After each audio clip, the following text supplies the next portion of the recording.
Good evening and welcome to another exciting edition of the Sports World on ABC News Ghana with me, James, Ohenba, McKeown. Today's show is an interesting one. Senegal are through to the final of the African Cup of Nations in Morocco. They just beat Egypt by a goal to nil. Guess who? Sadio Mane scoring the dying embers of the game to send the Teranga Lions of Senegal to the finals. They await the game between Nigeria and host nation Morocco. That game will be played within just 55 minutes to count. So we'll be here to review the game that has just been played between Senegal and Egypt, and also preview the game between Morocco and Nigeria. And remember, there is the semi-final of the Carabao Cup between Arsenal, the Gunners, and Chelsea at Stamford Bridge. We'll also bring you a preview of that particular game.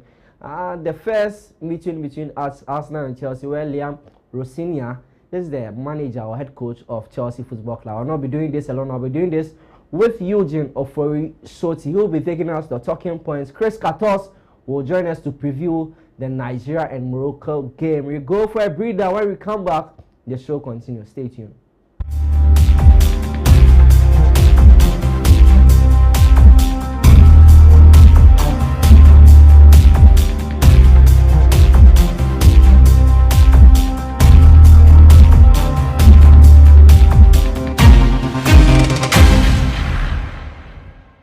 Introducing Betway's Bet Influencer, a groundbreaking feature where you can make money by just sharing codes. He just needs to share his codes and make money. The more his codes are used, the more money he makes. Oh yes, so what are you waiting for? Anyone can be a bet influencer. Share your codes and make money. Bet Influencer, another world first from Betway. This advert has been approved by the Gaming Commission of Ghana. Betway, get way more.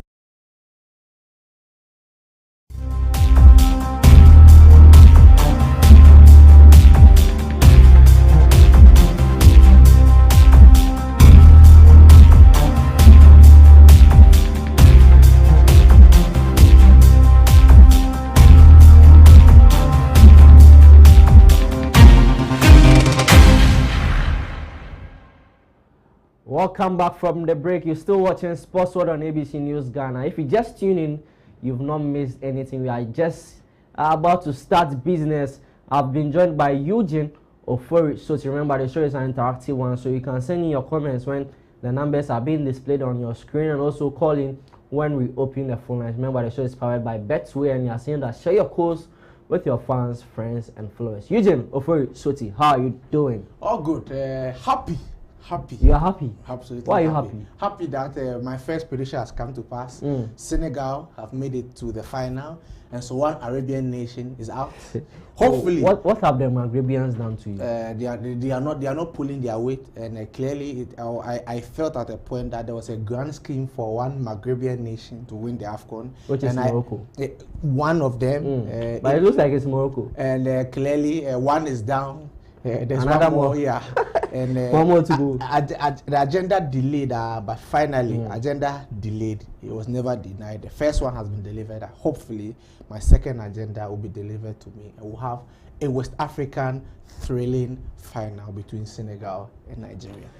Let's talk about the game that we just witnessed whilst we're in the newsroom. Senegal beating Egypt by a goal to nil. First of all, let's start from the first half. The first half, in the first 15 to 20 minutes, Egypt were trying to dominate the game, but Senegal took over. They had some good chances to also win the game, but then they couldn't materialize. How did you see their performance, especially in the first half? Yeah, I didn't expect anything less from the Moroccans, because from the Egyptians, because obviously having watched them throughout the tournament, even in certain games, I believe they were lucky enough to have reached where they reached. If you watch certain games where Egypt even took on Zimbabwe, their first game, you might say it's the beginning of the tournament, but they had to come from behind to stage a comeback win at the death. Then remember the game against Benin as well. They took the lead, Benin equalized, and Benin, I think, respected Egypt, because there were certain moments where Benin, if Benin had a bit of gravitas and a bit of firepower in attack, they could have ended up winning those games. So I believe that Egypt were lucky enough to have gotten here, and even if you watch their game against Ivory Coast as well, I think that Egypt, overall, throughout the tournament, they went through, inshallah, and vibes and luck. And there was no way they would have gotten through to the end. Remember in the AFCON 2022 tournament when they went into the AFCON with poor performances, but always would take their teams to extra time and then to penalties. And Gabaski was doing all his massive penalty saves. And finally, at the last minute, Sadio Mane decided that he would end that single-handedly. And I'm so happy that Sadio Mane felt he wasn't given the preferential treatment, or he was given a raw deal at Liverpool in terms of the pecking order with Mohamed Salah. But every time on the African scene, since he has gotten the chance, he has single-handedly stepped on Salah's happiness, and this is the third time running. Is Salah an Egyptian legend? No. Why? Even Jamie Carragher said that. Why wouldn't you? And for Salah the first time, it looked like Carragher had researched. That was the first time I ever saw Jamie Carragher make a point, and it looked well detailed, well thought through, well researched before delivering. And for that point he made was that Salah wasn't a legend at Liverpool at Egypt because he had not won the AFCON. Yeah. Several players had won the AFCON. I think this is his last. Yes. So I think Salah is a global ambassador for Egypt. But I don't think he's a legend in Egyptian football because he's one of those players who conquered the world but never did so. How do you conquer the world? I mean, with Liverpool, well, he won the Champions League, won the FIFA Club World Cup, won the league. So generally, in terms of global football, he dominated, or he was among the best players in the world. But in terms of representing Egypt to claim silver or laurels, he couldn't do that. Is Asamoah Gyan a Ghana legend? Asamoah Gyan is an African legend. I'm talking about Ghana, to be specific, Ghana. Because you say Salah is not an Egyptian legend. Is Asamoah Gyan a Ghana legend? You see, the Ghanaian conversation changes because if you even look at the last 30 years, how many of our players have won trophies for us? That's where the dynamic changes because even, I'm sure Abedipele didn't win any trophy for us. Abedipele won one AFCON. Our last AFCON, he was 18 years old. He was part of the team. Not really active, but he was there. Tony Eboa didn't win any AFCON medal with us. And all those big players who were with the national team at the time didn't win anything. So being a legend doesn't necessarily mean trophies. But within certain quarters, it's trophies. For Egyptians, I think what is the yardstick is winning something with the national team. And that conversation even extends to Nigeria. Whether at a point Osimhen enters the legend narrative, because he might eclipse Rashid Yekini and become Nigeria's all-time goal scorer. But if he doesn't win the AFCON, then that becomes the differential between him and Yekini. Because the question will go back to, what did you win with him? Because it will get to a point where players like Brown Ideye and others who were not star players but won the AFCON would become legends in the eyes of players, and players who achieved so many heights with their class and didn't achieve anything with the national team will not be seen that light. So for me, Salah is an Egyptian global football ambassador or icon, but I don't think he's an Egyptian football legend. But still in that game, what do you think Egypt didn't do right in that game to at least even score a goal at least? I think this is the first game that they failed to score a goal in the AFCON. What didn't they do right? What did Coach Hussam didn't do right? What did Mohamed Salah and also Mamouche didn't do right to at least beat who did they even play? Senegal. Yeah. I think the first problem was the okay, I'm not sure I believed in Egypt so, but I knew they were going to lose anyway. I think the problem was the approach to the game. If you watch the game clearly, they came to this game to disrupt, to distort Senegal's plan. So whatever Senegal came with, so in other words, Egypt were more reactionary than proactive. So it didn't look like they came to the match with a game plan of winning. They came with a game plan that Senegal was superior in terms of player quality, squad depth, and the overall team performance. So what we're coming to do was to disrupt and distort the play of the Senegalese, and then try and push for extra time and possibly penalties, and then lack my smile on them. And remember, that's how they ended up reaching the finals in 2022 under Carlos Queiroz. But I think that's largely unsustainable. And time with our number, they should learn from that it would not work for a long term. It might give you temporal success, but in the long run, you can't generate or you can't be assured of long-term results. And I think that's what happened. Now, they were more defensive.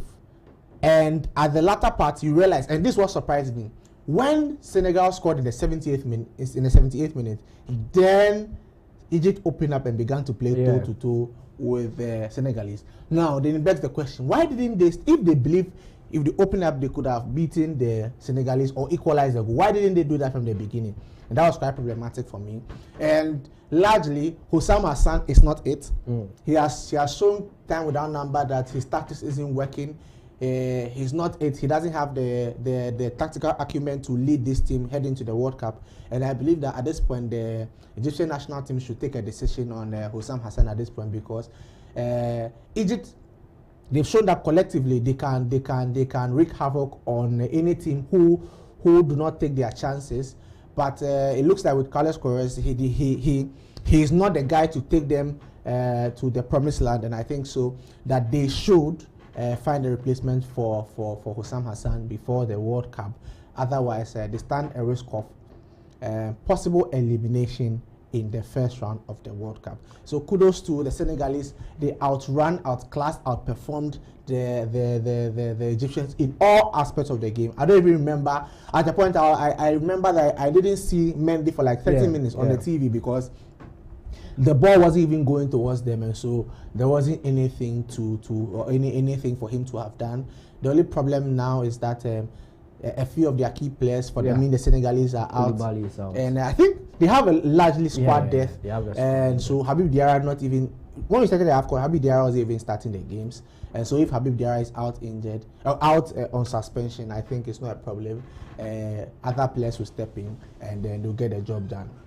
All right, so from Tangier, let's move to the Prince Moulay Abdallah Stadium, where Nigeria are taking on host Morocco in that particular game. It will be an intriguing game. Morocco hoping to win their second AFCON. The last one is in 1976. For Senegal who have qualified for the final, they will also be hoping to win it for the second time. For Nigeria, they were in the previous AFCON final where they were beaten by the Ivory Coast. They are also looking to win their fourth AFCON. Then they will come up to par with Ghana. I don't know whether we can have the lineups of these two countries on our screens. Nigeria versus Morocco, and there we have it on our screens. Ashraf Hakimi back into the starting pack. Bono is in post. Hakimi is playing the right back. Mazraoui, Aguerd is in there. Brahim Diaz, Sabari is starting. As Azuli is also in there. For the first time, Zazuli starts a game for Morocco at the AFCON.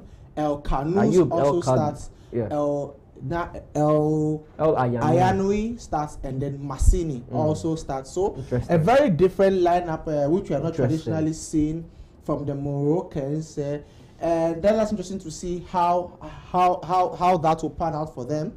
And then for the Nigerians, as usual, Stanley Wabale is in post, Shemi Ajayi, Bright Osai Samuels, and Calvin Bassey, as well as Bruno Onyemaichi, are the four centre backs for the Super Eagles of Nigeria.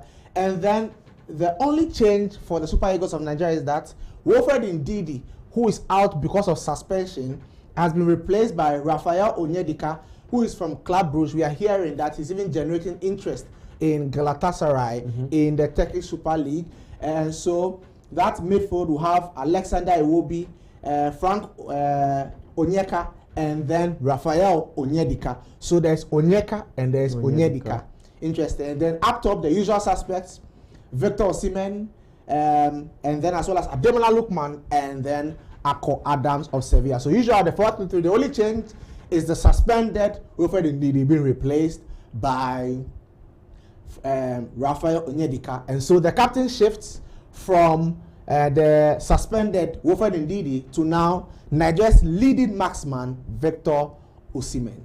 Interesting lineup there between the two sides that will be locking horns very soon in just some few minutes. But before we move on to have a discussion with Chris Cartos, let's have the head-to-head between these two nations. Let's see how they are fared against each other when it comes to international competitions. And there we have it on our screens. So that's the head-to-head record. Total matches played, 5. Nigeria has 2 wins. Morocco has 3 wins. There has not been any draw in this particular encounter. That tells us that whenever these two sides meet, there's always a winner. And definitely tonight, there will be a winner too, who will be going to the final of the African Cup of Nations. So if you look at the recent meetings, Morocco beat Nigeria 3-1. They also beat them 2-1. Nigeria beat them 1-0, 2-0.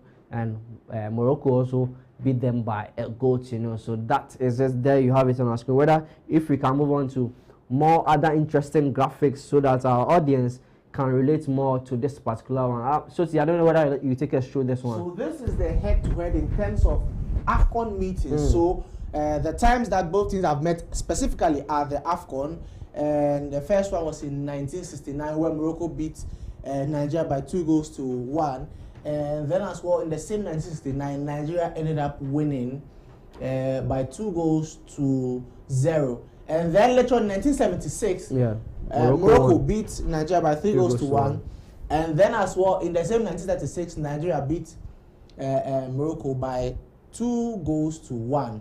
And then in the year 1980, Nigeria also ended up winning by 1-0. And then in both teams played a goalless draw. In the year 1983 as well, Nigeria ended up beating Morocco by 2-0. And then in 2005, Nigeria beat Morocco by 2-0. And then as well, subsequently, ended up losing by 2-0 there. Interesting one. So we have Chris Katos on the line. I'll leave it for Eugene Ofori Sottie to talk to our international sports journalist who has been with us throughout the tournament, giving us different perspective, especially from the Nigeria point of view. Sottie, take over. So well, we've been joined by Chris Katos, international sports journalist. Hello, sir. Good evening. Thank you for joining us tonight. Yeah, thank you for having me on the show. Your anthem says, "Arise, O compatriots, Nigeria's call obey." I'm sure the players have to obey the call to try and make it to their second consecutive AFCON final appearance. What's the mood in terms of the fans' sentiments towards reaching the final? The opponent, host nation Morocco. Well, the team, the fans here in Nigeria, because I'm playing Nigeria right now. I'm going to be going to Eugene Center when I leave here to where I can really enjoy the game. It's the fans are excited. You know, to be honest, nobody has seen Nigerian team play this good in a very long time. Nigeria has played since maybe Atlanta '96 when we had Kanu, Okocha, Taribo West. This is the closest team to that pair, and they're playing the best soccer of their life right now. So the fans are excited. The fans are highly motivated. And also the energy where we're informations I'm getting from camp is the players are also highly motivated. There's no pressure, no tension, and they actually know they can go ahead and defeat Morocco tonight. That's very, very, very interesting there. So you are in Nigeria, gauging the mood of the fans. Do they believe this is the year where everything can finally click? Yeah, they do. Although they're still mad about the World Cup performance, but with the performance so far in the Nations Cup, a lot of people are excited and they think Nigerian team actually what it takes to win the World Cup, and they feel the players need to use that to console the fans that even if the World Cup we lose the World Cup, the Nations Cup is something the country will be happy to have.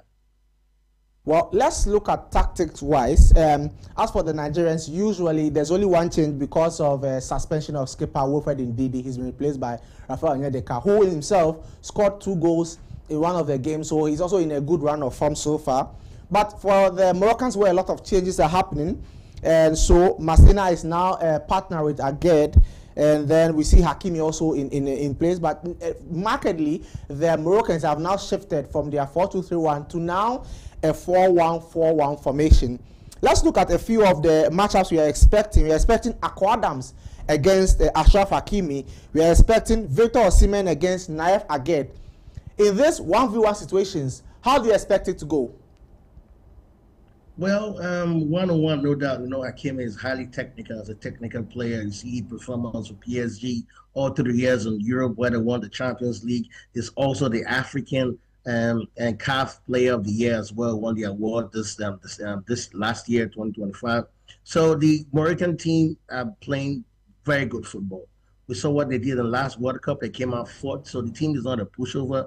But the truth of the matter right now is the intensity which the Nigerian team is playing right now is going to be very difficult for any team to stop them. I think they've hit a momentum that can't be stopped. So with all due respect, the Moroccan team is very good. They are very technical, but the physicality of the Nigerian team will be difficult to stop them because they come all at you. And with the creativity of Alex Iwobi in the middle that throws through those passes, it's going to be difficult to, because the attack comes from everywhere. You see Ako Adams, Victor Osimhen, Lukman, and then Bruno, the defenders as well. Osai, it's everybody's running at you at the same pace and falling back. Even Victor Osimhen falls back to Mark. So that intensity, I don't think the Moroccans can handle it. So it's two things. If the Moroccans have the opportunity to slow down, or if Nigeria let them slow down the game and suffocate them a little bit, then I think the Moroccans have a chance. But if the Nigerian pick up, scores first, and continue the intensity and run the Moroccan team all through, it's going to be a different story. We saw what happened in Algeria. The first half, Algeria didn't have the shot at goal. That's how confident this team is from the defense to the attack. They mean business this time around. So I know it's going to be difficult, Morocco being the host nation, also with the kind of players they have, and it's definitely the host fans are going to be the 13th and the 12th man going through this game. With fair officiating, I think Nigeria has a chance of beating Morocco today. It's interesting your point on fair officiating, and it's a Ghanaian that's the center referee for the game. He's Daniel Ni Ailaye. He is a referee in the Ghana Premier League as well. And then there's a South African as the assistant referee. Does that give you hope as a Nigerian? No, all I need is you guys to call him and tell him Ghana Jollof is the best. That's all. So he can blow well. We accept that. Well, that's on the lighter side.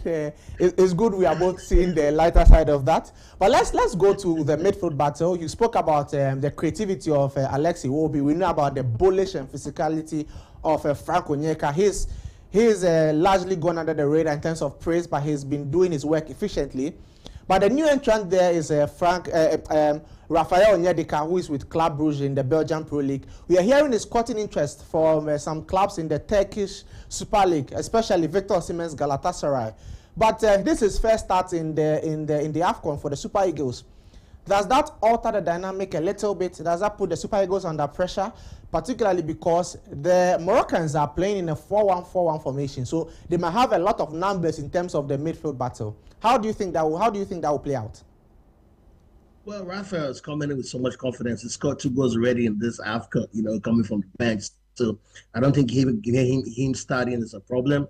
And, I think even before this tournament, he was always been the preferred choice against Ndidi, because Ndidi, we know all through the last couple of seasons, he has not been performing at his highest level, which he's been playing. So it just fit in the puzzle at the right place. So I think there's no difference. It's just going to increase the intensity of the game and physicality, because Raf is very confident. He scores goals, he passes, he attacks. So it's even a plus to the Nigerian team in this game for him to be a starter in this game. Well, let's look at the Moroccan team now. Even though there are changes within the midfield, up top there isn't much of changes. Ismail Saibari, who scored in the last game against Cameroon, still is in the team. He starts. El Zazuli, he is the difference here. He also starts his first game. El Zazuli is with Real Betis, a very dynamic, interesting, very fast-paced, good dribbler. And he's someone who would give Bright Osai Samuel a good run for his money on the day. And then as well, there's Brahim Diaz as well, which means your fullbacks in Bruno Onyemaichi and Bright Osai Samuel will have a lot to contend with. Remember that the Moroccans gave Cameroonians a run for their money in terms of their set pieces and their control of the game. How do you think your defense would fare against the Moroccans? Because you consider a lot of goals, but in the last 2 games, Nigeria has managed to keep clean sheets.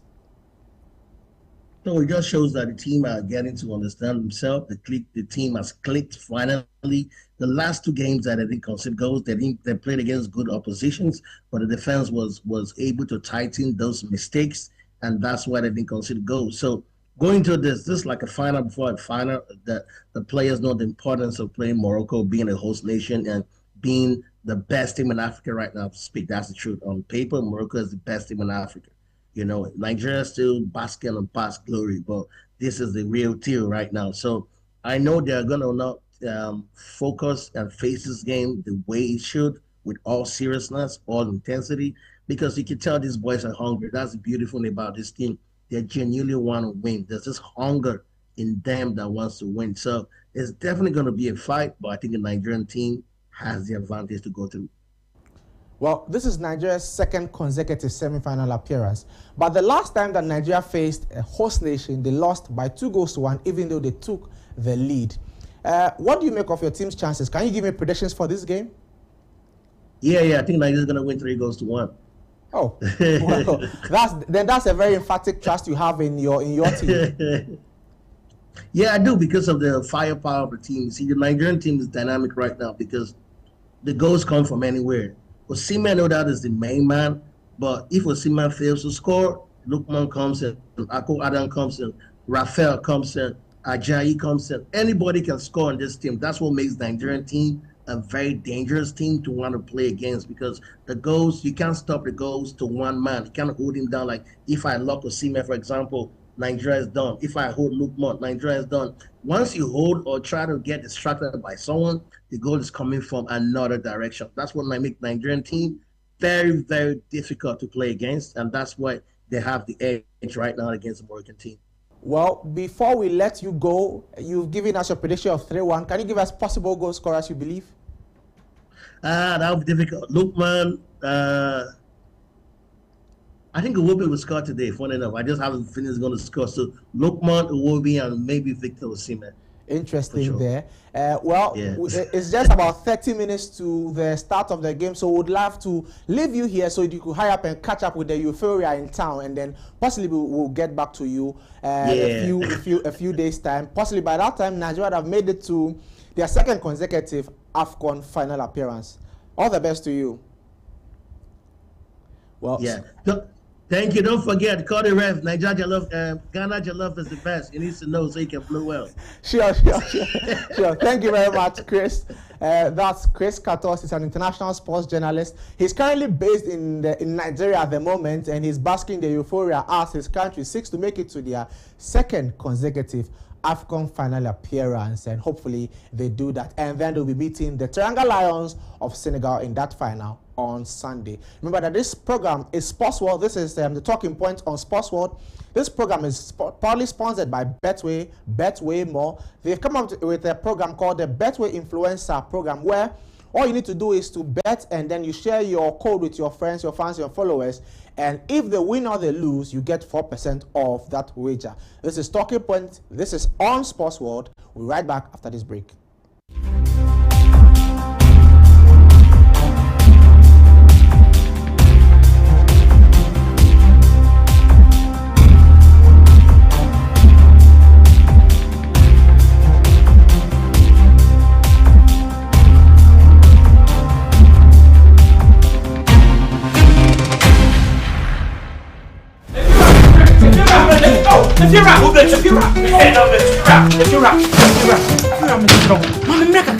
Rent back with the beer open.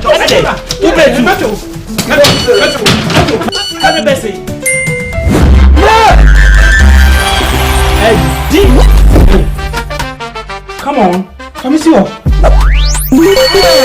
Wait, this guy. My friend, see before. It's the Telecel Too Much Money promo. Win cash daily, weekly, and a grand prize of 1.2 million Ghana cedis. Just reload or buy a bundle with Telecel Cash to earn points and stand a chance to win big. Dial *500# or visit the Telecel Play app to obtain and start winning in the Telecel Too Much Money promo. Terms and conditions apply. This promo is regulated by the NLA on the Caritas Lottery platform. When is campaign?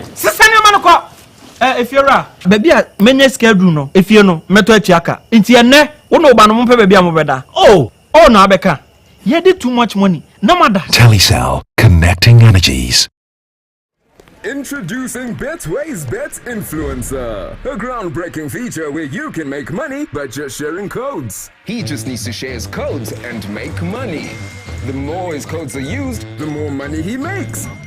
Oh yes, so what are you waiting for? Anyone can be a bet influencer. Share your codes and make money. Bet Influencer, another world first from Betway. This advert has been approved by the Gaming Commission of Ghana. Betway, get way more.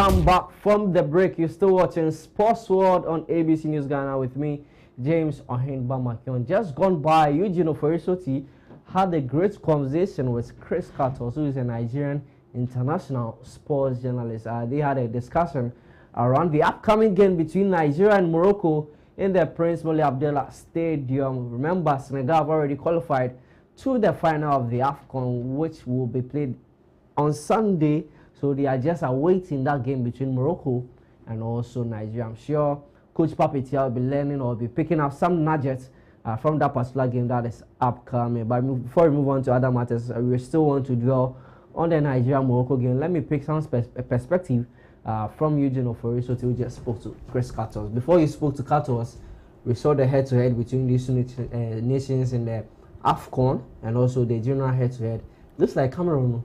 Morocco have a upper hand over Nigeria generally. But looking at this particular team, they are the host nation. They've not lost the game.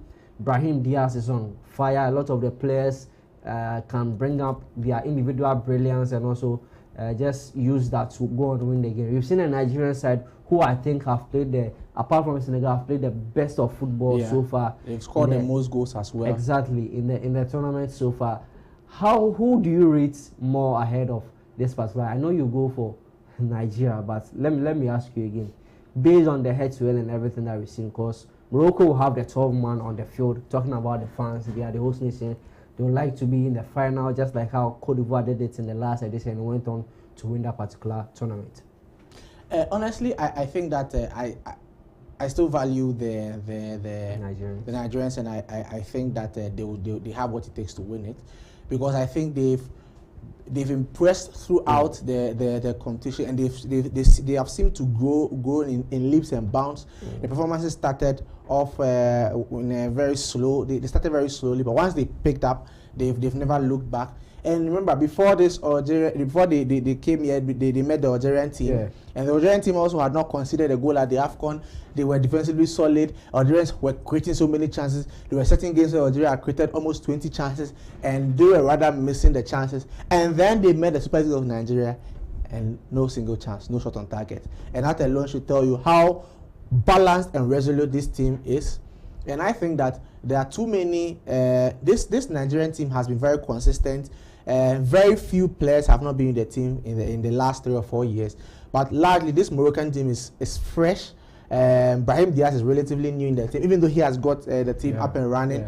But this current team, which is even starting this particular game, isn't a team that I'm sure the Moroccan fans themselves would have loved to have had play this particular game. I'm sure injuries to key players and other things, suspensions. Player like Azzedine Ounahi is out injured, and other key players who they would have loved to see play are out injured. But Morocco also have the firepower. Ayoub El-Kabi is one to watch. And for me, I think there are a few key duels I'm looking forward to see. I want to see how Ayoub El-Kabi will fare against a player like Calvin Bassey, and how he fare against the partnership of Calvin Bassey and Shemi Ajayi. Those guys have been resolute. And initially they were conceding goals every game, but their last 2 games they've kept clean sheets. And then for me, at the right back, there's Bright Osai Samuel. He'll be coming up against maybe Ismail Salba, maybe Ezazuli or Brahim Diaz. So those players are quite short. They've got a lot of pace on them, and they've got good dribbling skills. So 1v1, Osai Samuel has got to have his head properly on and monitor and making sure that he doesn't lose sight of the ball, otherwise he'll be in trouble. Then at the left back, Bruno Nyamaichi, he didn't start the tournament initially. It was Zaidu Sanis who started. And after the first game, Nigerians were unhappy with performance. They called for a change. The referee listened to the clarion call. The coach listened to the clarion call, replaced him with Onyemaichi, and Onyemaichi hasn't looked back. Remember the goal Osimhen scored against Algeria. Onyemaichi moved all the way from traditional role as left back all the way to the left wing and made that perfect cross pinpoint, which Osimhen just had to do the simple thing of heading it down. And so I think that all in all, a lot to look out for, and I'm sure tactically Eric Shell will come up. I think the only thing I think that the Moroccans, I think they will compensate for is that they have the numbers in midfield. They are going to 4-1-4-1 formation. So at most parts, they will be having a lot of numbers within their midfield. And traditionally, the Nigerians play the formation, they'll have only 3 players in the midfield. But I trust Onyeka and Nyedeka with their physicality to break those barriers. And we know those defense splitting passes that Alex Iwobi has given this tournament, they will do, they will do the magic for them. So all in all, I expect a game which will wow the whole of Africa to 3 African football fans, and the whole world will love to watch and say African football has truly elevated. The Senegal-Egypt game gave us that, and I hope this game also delivers that same thrill and entertainment. You've said a lot of positive things about the Nigerians, but how disastrous will it be if they fail to qualify for the final? Because the previous edition, they were in the final, but they were beaten by host nation Nigeria. That's Sebastian Haller goal. Now they are in their second consecutive semi-final, meeting the host nation again, this time around in the semi-finals. How disastrous will it be if they don't qualify to the next round of the competition? Should they be disappointed? First of all, I think it's highly impossible, but it's football, it can happen. But I think that will determine disappointment or not will depend on the kind of performance they churn out today. If they play their hearts out and unfortunately things don't go the way it should end, then the fans can hold their head high and say we played very well. And I think even no matter how it ends, the Super Eagles fans should be very happy, because I think that these players have played their heart out and they've played collectively as a unit. It tells 2 things about international football. When you have a good group of players who have a good coach, and then they stay together longer and able to practice more, it's very likely that they can achieve good results. So clearly, and once they also have good pitches as well. So one, you can see clearly the Nigerians are playing very well because they are good pitches, playing very well because they have a good team based off players with good and high potential, as well as a serious-minded coach. And so all these 3 combined have put them where they are today. I think if Nigeria, that's a big if, if Nigeria fail to make it to the final, I think their fans should hold their head high and say the team, for the first time in almost a decade, played their hearts out and they gave their nation all. I think even though Nigeria, the last AFCON, didn't concede a lot of games, I think this AFCON, they conceded a lot more, but they impressed a lot of fans more than at the last AFCON. So I think that even if things don't go well the way they expect, Nigerian fans hold their head, say their team played their heart out, represented the colors and fought for the nation. All right, so let's see how that one particularly goes. Also Nigeria. I remember before the game starts, Brahim Diaz is the top scorer in the current tournaments. He has scored 5 goals with no assist so far. Second on the log is Victor Osimhen, who has 4 goals and 2 assists, involved in 6 goals already in this tournament. Behind him is Mohamed Salah, who just got eliminated in the tournament. He had scored 4 goals and had 1 assist. Ademola Lookman has 3 goals and 4 assists, involved in 7 goals so far in the tournament, putting up exceptional performances. Amad Diallo has 3 goals. Ayub El Kalbi also has 3 goals, 1 assist. Riyad Mahrez, who is out of the competition with Algeria, has 3 goals. Lassine Sinayoku has 3 goals so far. So Sottie, Brahim Diaz, top scorer so far, 5 goals. Behind him is Victor Osimhen, who has 4 goals. 2 important players for 2 these nations. Who are you banging your hopes on to score in this particular game? I think Osimhen is the likely of the 2 to get the goals. I think because we saw what Osimhen did against Ben Sebaini and Issa Mandi. These guys are one of the most experienced centre-back pairs you will get in African football at the moment. Ben Sebaini and Issa Mandi at least have been with the national team as a unit at least for the last 6-7 years. And I don't think you could get any of the national teams who will give you a centre-back pair who have been there for so long. But Osimhen on the day made light work of them, and he made sure he took Issa Mandi and especially Rami Bensebaini to the cleaners. And so I know that Osimhen on his good day, and I've seen Osimhen against other highly experienced defenders in European football and how he takes them to the cleaners. We saw what he did to Liverpool earlier in the season, the Champions League. Even though he scored by a penalty, we saw how he was. Osimhen is a threat, and Osimhen is a menace. Osimhen is not somebody you love to defend against him, especially in a high-stake game, because he would be all over you. He would not give you a resting place, and he would make sure until he gets his goal, you will not be free. With the opposite, I think for Brahim Diaz is the opposite because of his diminutive nature and his short nature. He's able to go into some tight spaces, and I think the thing that helps Brahim Diaz is that in very tight spaces, Brahim Diaz is always paying attention. He's always switched on. If you watch some of his goals, especially the goal against Cameroon, it was out of nothing, but he was at the right place at the right time, and the ball came to him. Was able to latch onto it and then put it in the back of the net. So I think both players, good players. Both players have showed what they can deliver on the high stakes. But I think at this moment, Victor Osimhen might, in a slight way, outclass Brahim Diaz. All right, so Victor Osimhen will outclass Brahim Diaz in this particular one. But remember, Brahim Diaz has also broken a long-standing record, and guess who he broke it from? Our own Reverend Osei Kofi. So Brahim Diaz became the first player after Reverend Osei Kofi to score in 5 consecutive African Cup of Nations games. So let's see how it goes, whether he'll be able to become the to score in 6 consecutive AFCON games. That means we'll be setting a new record in there. Let's see how that particular one goes. Now let's move on from the AFCON. Let's move on to other matters. Remember, this night there are lots of games going on across Europe. Let me bring you up to speed in what games have been played so far. So Napoli in the Italian Serie A drew 0-0 with Parma. Wolfsburg beat FC St. Pauli by 2-1. That is in the German Bundesliga. Currently, FC Cologne are playing with Bayern Munich. They've played 17 minutes so far, and it is goalless between the two sides. Hoffenheim is also playing a goalless draw with Borussia Mönchengladbach, and RB Leipzig are also locking horns with XC Freiburg, and it is 0-0.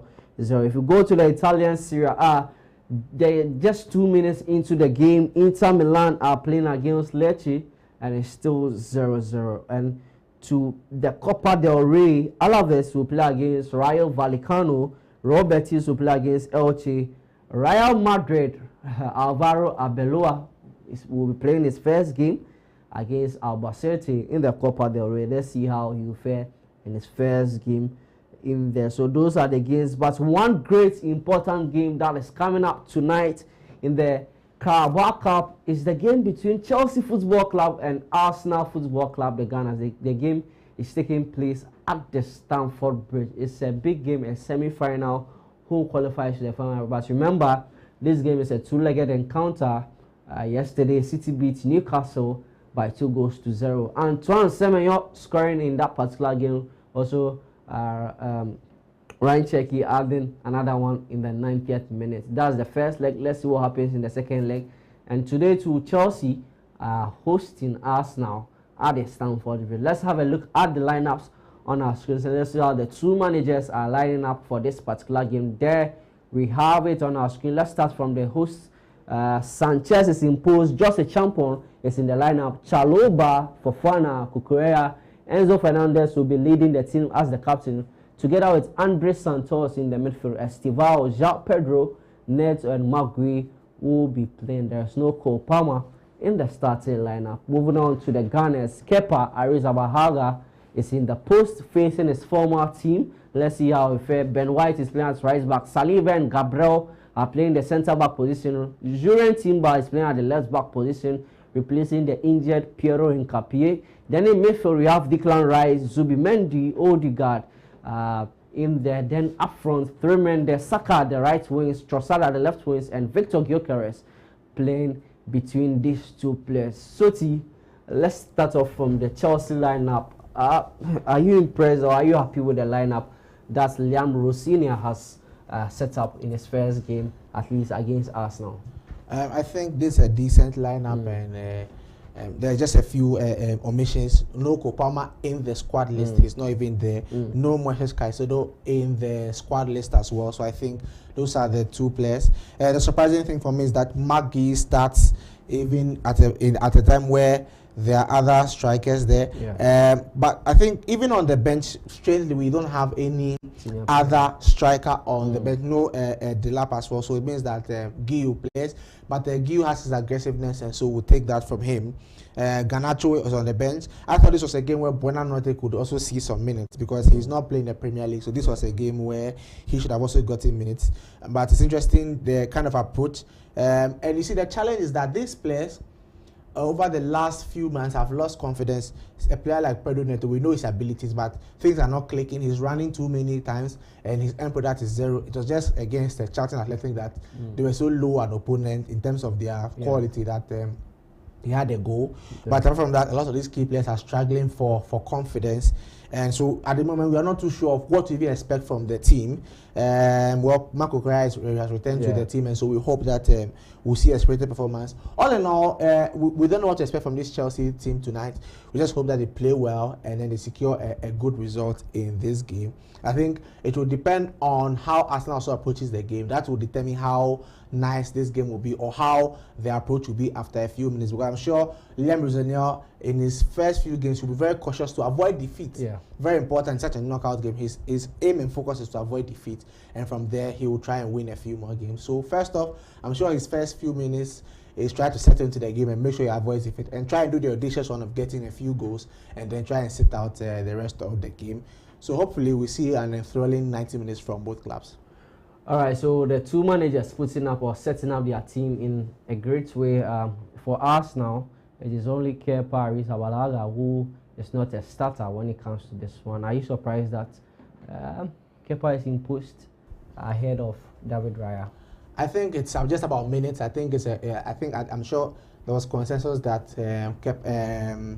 David Raya will be in the post for the Premier League and maybe possibly Champions League, and then when it comes to other cup games like the FA Cup and the Carabao Cup, and then Kepa will do the job. And I think Kepa is competent enough to do that job, and so I think it adds extra spice against one of his former clubs, and so he will be inspired to give off his maximum best, so as to just prove to his former club that he was good enough. It was just a temporary lapse of concentration or mental health issues from heartbreaks, which I know a few other people are also struggling from. It's something with men's mental health we need to have a conversation about sometime else. But I think that basically it just adds extra spice for me, an extra motivation for Kepa to just prove his worth on such a big day when a lot of people in the whole world will be watching him. All right, so that's it for you. Let me take you through the players who will be on the bench for the two teams, and we'll come back to the starting lineup to talk about a bit more. So Uncle Tosin is on the bench for Chelsea. That's diabolical there. That's how Cole Palmer. No, that is diabolical. No, that's how, and you know it. But I'll let you continue. No, that's how Cole Palmer calls it. That's how the players, a lot of the players call it. No, you continue. You continue. No, is it a lie? Oh no, that's how the players. Continue. Uncle Tosin. Continue. Adara Biolo. Continue. But the Asili, Jorgensen, Garnacho is on the bench. Dario Esugo, Jorah Hato, Facundo Buanote, Tyreek George is in there. Sumera Mueka is also on the bench for Chelsea Football Club. Now let's move on to Arsenal Football Club, and Christian Norgard is on the bench. David Raya is there. Mikel Merino, Gabriel Jesus, Kai Havertz is in the bench again. He had some few minutes against Portsmouth when it came to the FA Cup last weekend. Ebere Chieze is on the bench. Gabriel Martinelli is in the Noni Madueke and Miles Lewis Kelly. Even the bench, looking at the bench of the two sides, looks like Arsenal have a lot of more experienced players on the bench compared to that of Chelsea. But let's come back to the starting lineup and let's talk about Arsenal's Victor Gyökeres. So far, a lot of Arsenal fans, he's not been scoring the goals. But a lot of people also think that yes, he's not been scoring, but at least he's been involved in some of the plays, build up and everything that has led to some of the goals. What is your impression about Victor Gyökeres so far, generally, when it comes to his time at Arsenal? First of all, I think I knew it was highly impossible or highly unlikely for him to give us those numbers from the Portuguese league and translate those same numbers into the Premier League. And especially because of how Arsenal play. I don't think Arsenal are a club who depend on a sole player to deliver the goals. Clearly, because of your wingers, the way your wingers play, Bukayo Saka, Leandro Trossard, and Gabriel Martinelli, they look like players themselves who want to also score goals. And so that is likely going to affect the striker, because when you are open and they're supposed to give you a cross, maybe they'll likely take the long shot themselves to try and score. So I knew, obviously, even apart from maybe trying to adapt to the league a lot, it was very highly unlikely because of the kind of wingers or forwards you play in. And I know there will be a likelihood of rotating the squad because there's already Gabriel Jesus and other players there. But heading to his performance itself, I think it's not been a bad start. He has never really imposed himself in games, but he manages to get goals because he's always at the right place at the right time. And I think for him, it will be a success if he's able to get even at least 15 goals. If he's able to get at least 15 goals at the end of the season, all competitions, I think that's impressive. If he's able to do that even in the Premier League alone, I think that's even more impressive from his side. And I think the real test is from next season when the expectation is that you've adapted for a whole year. So now you're supposed to prove your worth. I think that's when he'll be under pressure, and that is where he might crumble. But I think that physically he's been able to rock it to the defenders. I think it's just left with him getting a lot more of the ball. I think generally the way Arsenal plays, he's not getting a lot more of the ball, and so he's struggling. But I think if he's able to be given a lot more of the ball, which I doubt, based on the playing style of your forwards, I think he might triumph and thrive. But for now, I think he would have topsy-turvy moments where he would go 3-4 games without scoring a goal, and there will be moments where he will get a brace in games. I don't think he will totally dominate games. All right, so the 27-year-old has played 24 games so far this season and has scored 7 goals without giving an assist. So let's see how he will fare in this particular game against Chelsea Football Club. Remember that game's kicks off in just about 3 minutes time. But let's still talk about the lineups, and one man who came from Crystal Palace, the other side of London, to join Arsenal is Eberechi. These days he hasn't had the time to feature for his club. I mean, for Arsenal Football Club a lot, because Martin Odegaard has also returned. Do you think Arteta is making the right choice? I think it's just a matter of giving Eberechi Eze minutes, because he believes that playing against Chelsea is not too much of an ask from him, and Eze can do the job. Eze has played against Chelsea so many times. The games he has even scored, games he has dominated and given a very impressive performance. So I think it's not a game which is out of his reach. Once he's able to get a few, I think the first few minutes will determine how it will go. This Chelsea midfield it presents a lot of interest, and maybe they might have Eze on a lockdown, or maybe Eze might have his day. So I think I don't think it's a wrong choice from Eberechi Eze because of it, from Mikel Arteta and Eberechi Eze because of his talent. But I think that Eberechi himself would have to prove the coach whether he was wrong or he was right. All right, so let's see how that one particular league goes for Eberechi Eze in there now. Remember, tomorrow there are some exciting games that will be coming up. But already in the games that are being played today, Hoffenheim are up by 2-0 against Borussia Mönchengladbach. Tomorrow there are some games that will be played across Europe too. In the Serie A, Verona will play against Bologna. FC Augsburg will play against FC Union Berlin. Como will play against AC Milan. Then in the Copa del Rey, Racing Santander will play against FC Barcelona in there. Then Burgos CF will play against Valencia. What a club name, Burgos. So that is it for you in there. Remember, this show is also powered by Club Beer, and they are saying that all you need to do is to buy Club Beer for 15 cedis and also 10 Ghana cedis only. Just meet you with your guys and also just chill and have fun with Club Beer. We go for a breather. When we come back, we'll pick up some few messages and then we'll continue with the show. Stay tuned.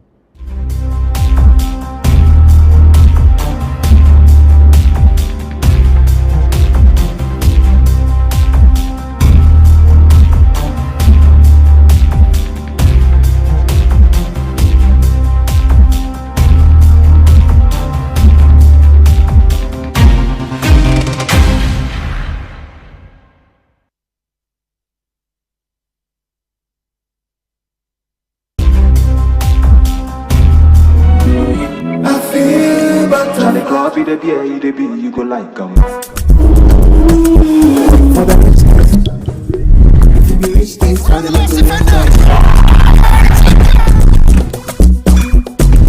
Man, I'm buying club, okay, for that man. Hey, oh, it's on me. Hey.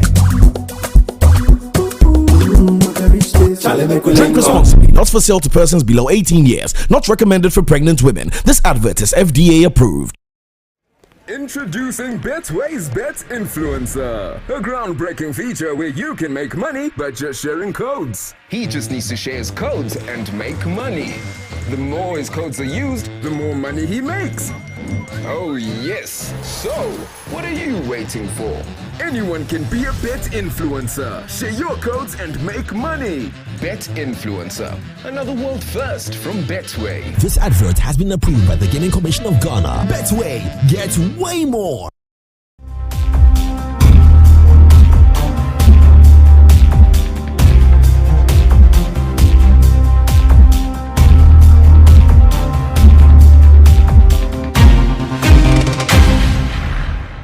Welcome back from the break. You are watching Sports World on ABC News Ghana with me, James Ohenba McKeown. Just gone by, we did a review of the game between Senegal and also Egypt, where Senegal beat Egypt by a goal to nil. Sadio Mane scoring that particular one. We spoke to Chris Katos to also preview the Nigeria-Moroccan game, which has just kicked off in the Prince Moulay Abdallah Stadium. Let's see that one, how that one particularly goes.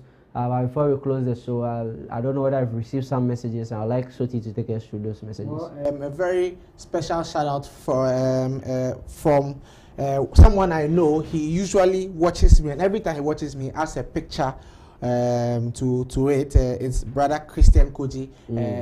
He's someone I attend church with, and every time he religiously watches the show, and as a proof, he sends a picture of him watching me. So, brother Chris, thank you very much for always watching. We are very grateful that you always take your time out of your busy schedules to watch us. And to every viewer who has watched us and sent messages, a lot of the messages are showing support to Morocco. Some are also Ghanaians who are just not happy with the fact that Nigerians can get one over us, so they are supporting Morocco. The other comments also speaking about the referee as well. Danania Ilaye.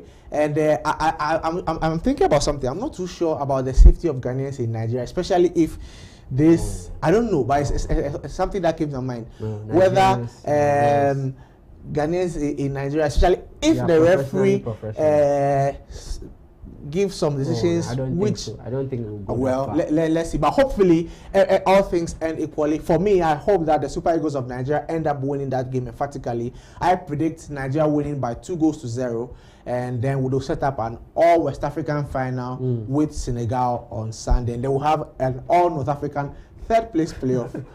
So that's my prediction in terms of the AFCON. So Morocco Egypt third place playoff, and then a Nigeria-Senegal final match on Sunday.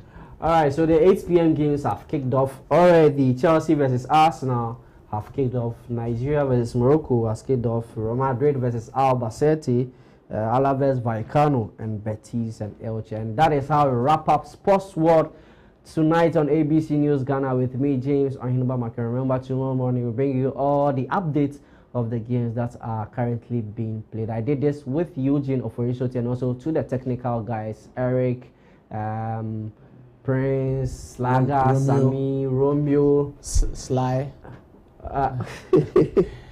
Sly, as well as Mr. Moffat, to Manche, and to Boss George, everyone who supports the technical production. We are very much grateful, and to Frank as well, who is our graphics guy. We really appreciate their hard work and ensuring that this production success. Thank you very much.